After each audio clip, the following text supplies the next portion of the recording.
I'm here today in Lancaster and we're going to talk about autonomous trucks. Most people, when thinking about autonomous trucks, they discuss the technology, the different approaches, how different companies have built the tech. But what's not discussed often enough is the actually economic benefit that our customers, the fleets and the carriers have out there. And so today I'm honored to be here with James Reed, and we're going to discuss a little bit about the total cost of ownership of autonomous trucks. I'm Michael Wiesinger, Chief Operating Officer at Kodiak, and we're looking forward to this conversation with you, James. Awesome. Thanks, Michael. It's great to be with you here today. So I'm James. I spent the last 15 years or so in the trucking industry as a CFO first and then a CEO, and recently have been heavily involved as a board member at Kodiak. So it's an honor to be here.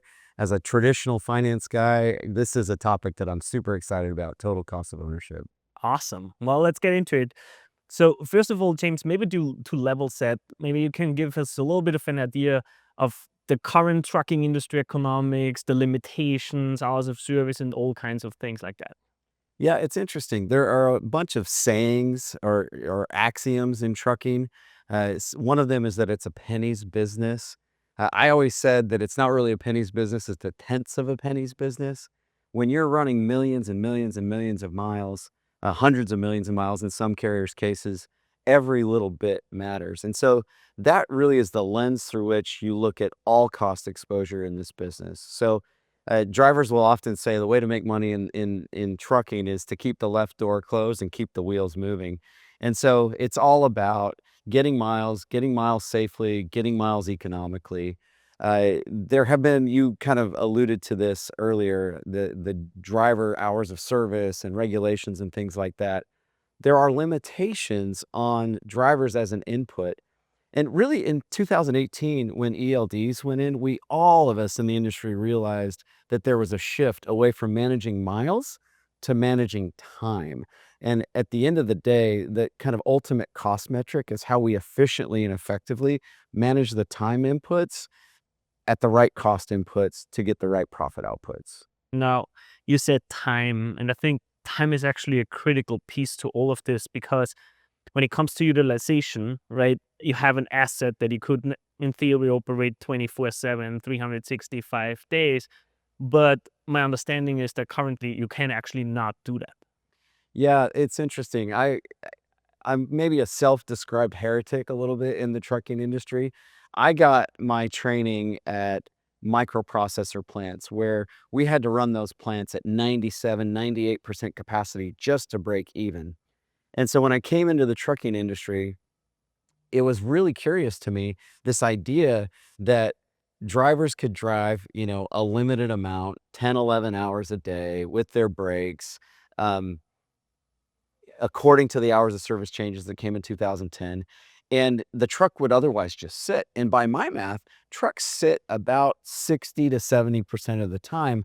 And that just looks like unutilized, underutilized capacity. And these are inanimate objects. The trucks don't care if they're moving or not.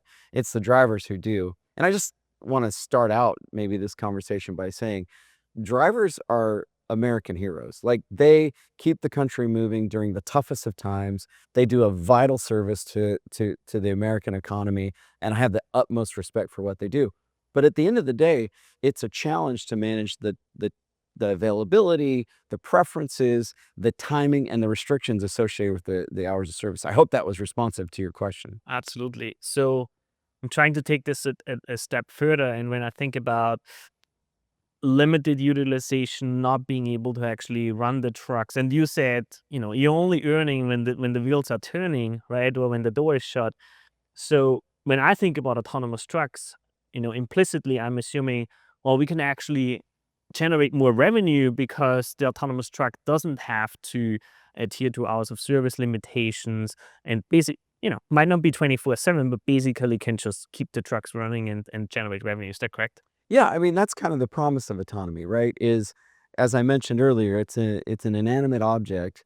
The truck does not care if it's moving. And so except for fueling and planned and unplanned maintenance events, theoretically, we should be able to dramatically improve the revenue throughput of the vehicle in an autonomous configuration as opposed to a driver-driven configuration. Okay, so we have established that we should be able to generate additional revenue. Now, there are other concepts I would love to break down with you, which is kind of inefficiencies in the current model. I mean, two things that come to mind is deadhead or out of route miles. Can you talk about those a little bit?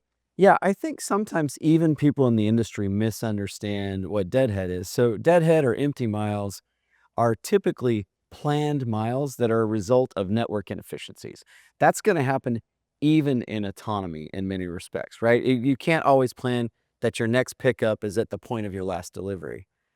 Outer route miles, as you know, we've talked a lot about this, is a really curious thing. And I don't mean to be silly about it, but drivers sometimes have preferences about what truck stops they go to, what locations they prefer to get showers at. They often will go what we call out of route and incur miles that are purely affiliated with the driver's preferences or their unwillingness to follow a prescribed plan. And so that introduces additional costs into the system that you wouldn't have otherwise planned for. So, trying to put this together. So basically, we can generate additional revenue by just operating the truck more. But in addition, let's say we take away some of the inefficient miles and replace it with efficient or revenue generating mile. In fact, then we can create additional revenue, correct? Yeah, I mean, there's an opportunity cost of not utilizing the truck in those outer route or empty mile situations.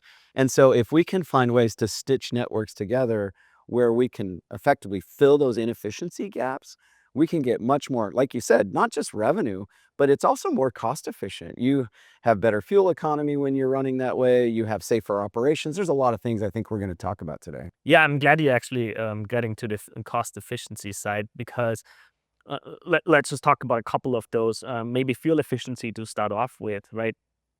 The way we always think about it is, when you can actually haul a little bit more steady, or when you not speeding up, or because you like to get home to your family, but an autonomous truck wouldn't do that.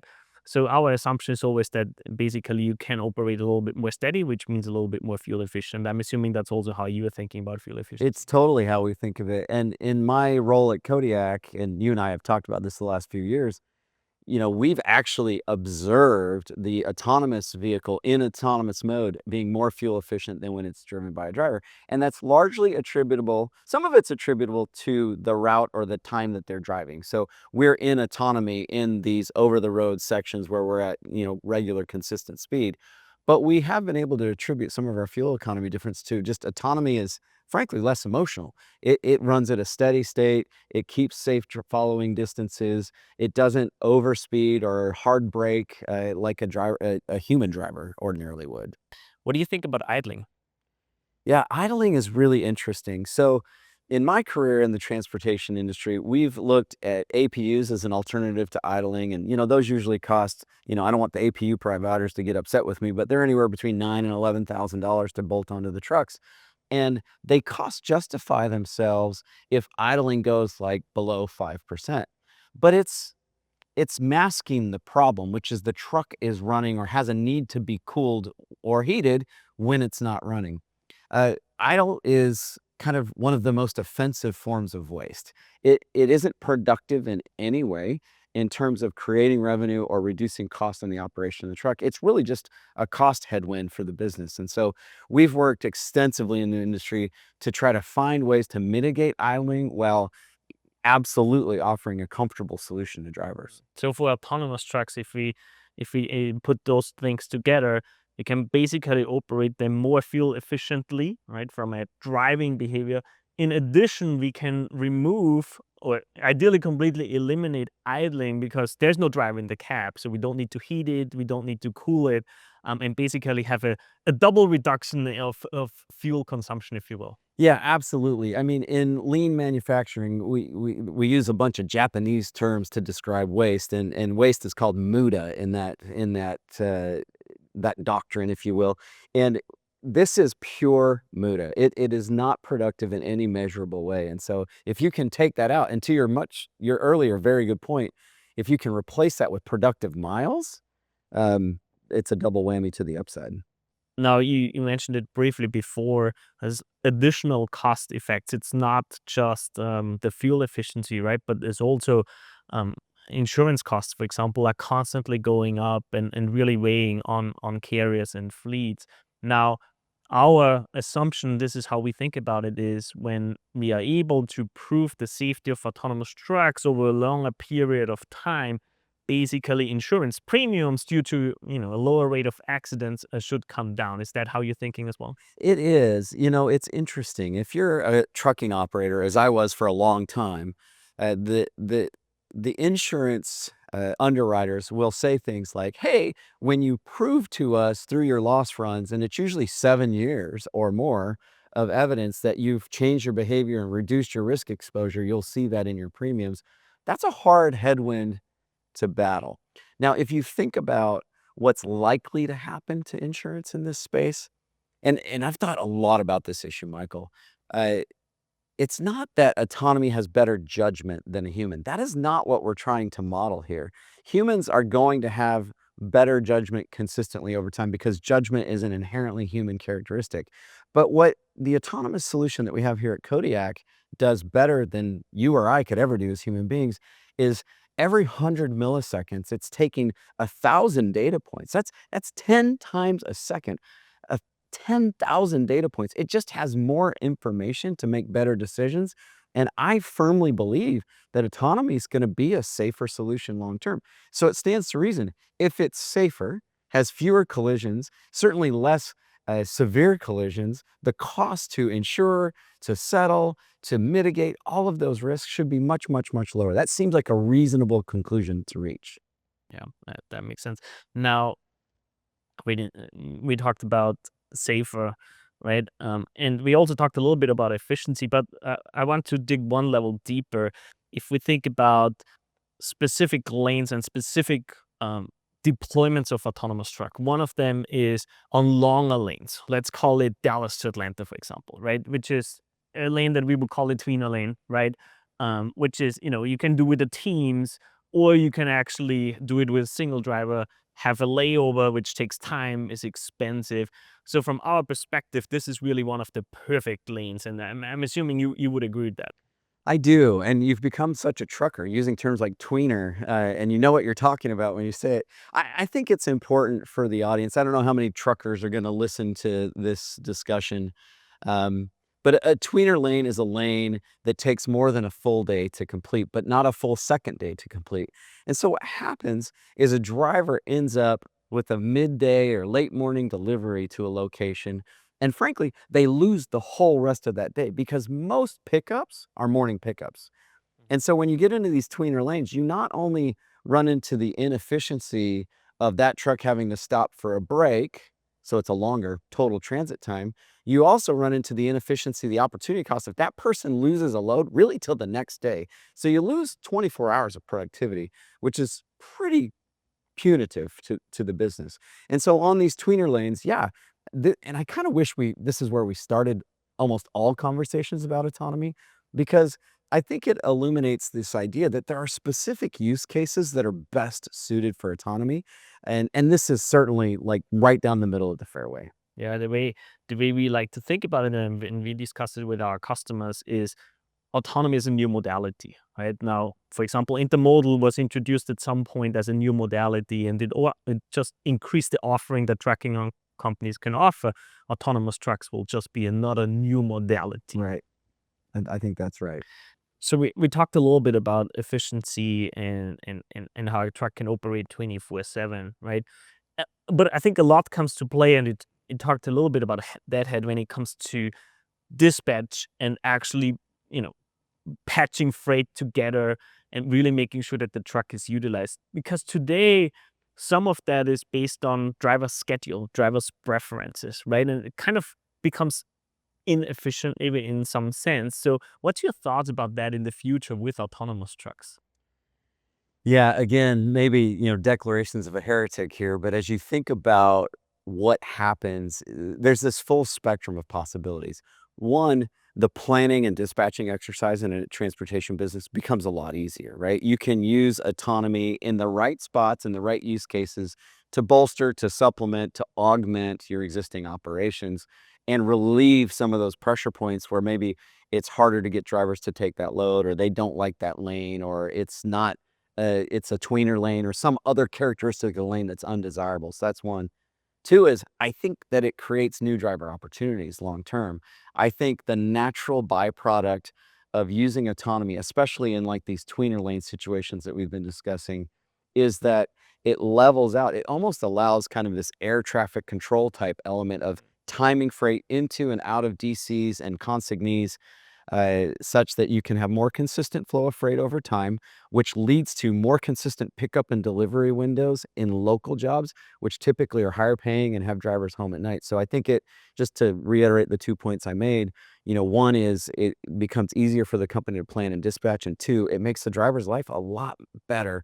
And I think ultimately translates to local jobs that are more kind of in harmony with what drivers seem to want today, which is to be home nightly. And as I always say, go to the PTA meetings and go to the kids' soccer games and things like that. I think there's real quality of life uplift that happens as a result of this. Yes, it really seems like a win-win for everyone, actually making a better life for drivers, but also hauling more freight with a new modality, with the new option. One thing that I'm always actually thinking about is, let's even think this further about air freight, right? And why do you have air freight? Because of speed, right? Because it's fast and you need a urgent delivery. Now, an autonomous truck who doesn't have to stop for hours of service and can just operate basically 24 hours a day, it could actually haul some of that air freight that is, of course, very expensive from an economical perspective, not extremely favorable, and same from a sustainability perspective. So actually bringing some of that onto trucks, I think we actually gonna increase the volume again, which makes it very attractive. Yeah, I think I mean, again, this is something you and I have discussed, a lot in the past.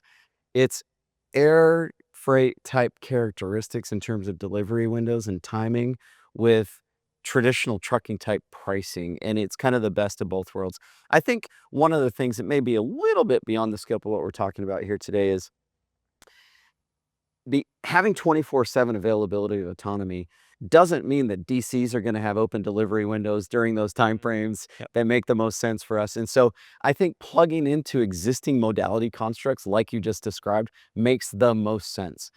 Because with autonomy, you can substitute for a different modality, say air freight or maybe some others, and still work within the existing framework and construct of the industry assumed kind of parameters. Does that make sense? Hopefully it Absolutely, does. Yeah. absolutely. Now, if we bring all of that together, so let's say we have allowed or established that the truck probably can be utilized a little bit more, right? Generate more revenue.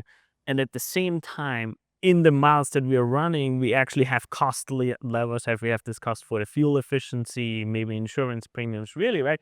In my head, it's just a win-win, right? It's like more revenue, lower cost per mile. So from my perspective, thinking about our customers, fleets, and carriers, it's a no-brainer to adopt autonomous trucks. Yeah, I think that's right. And I've it took me years to figure this out, but the job of a CEO is to be the chief culture officer of the organization, to be a manager of risk, and to be an allocator of capital. And when you think about that third one, an allocator of capital, you think about what the practical implications are of what you just said. You are putting more freight through the same number of trucks so you can grow your business, or you can do the same amount of freight with less capital deployed. In either scenario, it's more capital efficient model. And that's ultimately what investors care about is capital allocation, capital utilization, and return on that investment. So yeah, I think it's maybe an overused term, but I think it's a no-brainer for the right scenarios in the right place in the network with the right type of characteristics. So, James, let's talk a little bit about safety. Obviously, we all care tremendously about the safety of truck drivers, but really the safety of the general motoring public, right? With autonomous trucks, and when actually, let's take a step back. If we think about where most accidents are coming from, they are related to human errors, right? And I'm not saying that's truck drivers, but generally speaking. When you think about safety of autonomous trucks, what do you think are the impacts there? Yeah, it's a really important question. And frankly, the reason that I chose to align myself with Kodiak in the first place. I think you know the backstory, but I kind of woke up one morning after meeting Don Burnett and realized that autonomy is going to be a part of the future. And I could either be part of it or watch it happen. And the most compelling part of the case is the case for safety. Um, as you mentioned, the vast majority of collisions that occur are the result of human error. And we know that the motoring public is a very, very high percentage of the causal drivers of those collisions. So it's not the professional drivers out there that are like running into stuff. It's all the hazards on the roads and other people that are interacting with them. That said, an autonomous vehicle never gets tired, never stays up late to watch their favorite ball game, never is impaired by alcohol or drugs or anything else that might get in their way, isn't emotional while it's driving, makes consistent, well-reasoned decisions, if you will, through the decision engine about how it will proceed in different situations, always maintains a safe following distance. The inevitable outcome of all of those things is that I believe autonomy in most situations will be at least as safe, if not safer, than the human alternative. And to have such a reliable, such a consistent, such a safe interaction with all of those other environmental concerns around you, the motoring public in particular, just leads to the natural conclusion that this should be the safest option available. Yeah, the one thing that I always catch myself finding so amazing is when you think about you driving a car, right, and you try to be a good driver and look to the left, look to the right mirror, look to the back, and you do that, every so often. And Smith's driving system teaches you how often you should do that.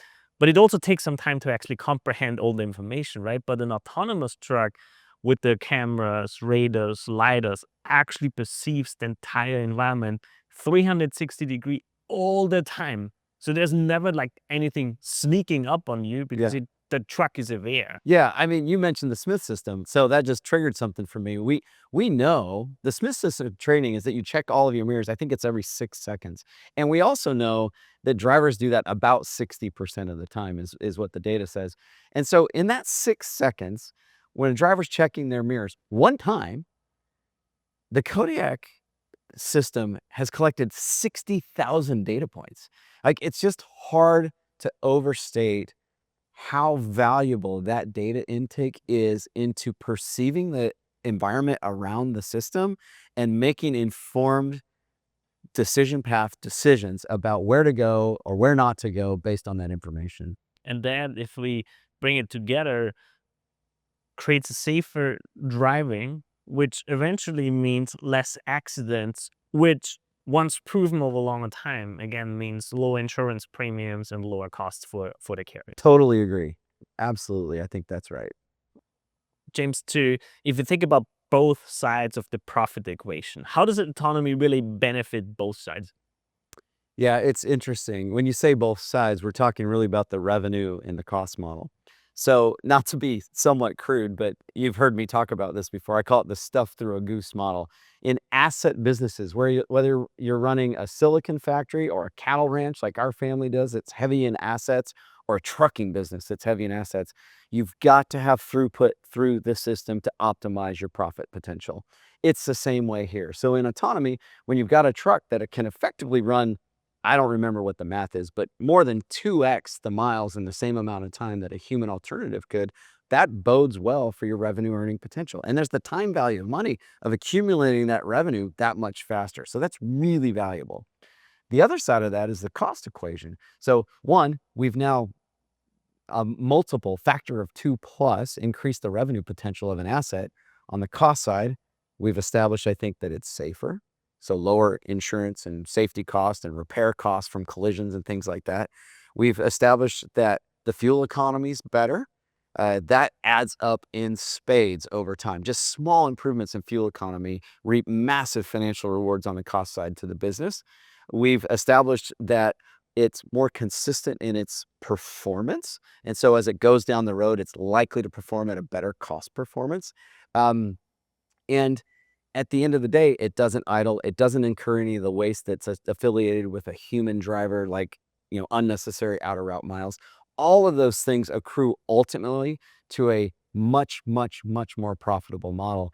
And the truck drivers and the truck operators that see this and hear this will know exactly what we're talking about, and they'll do the math really quickly to understand that that revenue throughput, that stuff through a goose, that much more, with a lower cost basis, ultimately is accretive to the business and the value of the enterprise. And of course, we know that trucking is a penny business. So you even mentioned the tens of a penny It is. business, right? If you think about that, the profitability improvement of autonomous trucks, we're not talking about pennies, we are talking about massive improvement here. That's right. I mean, you and I have looked at the cost model in the past.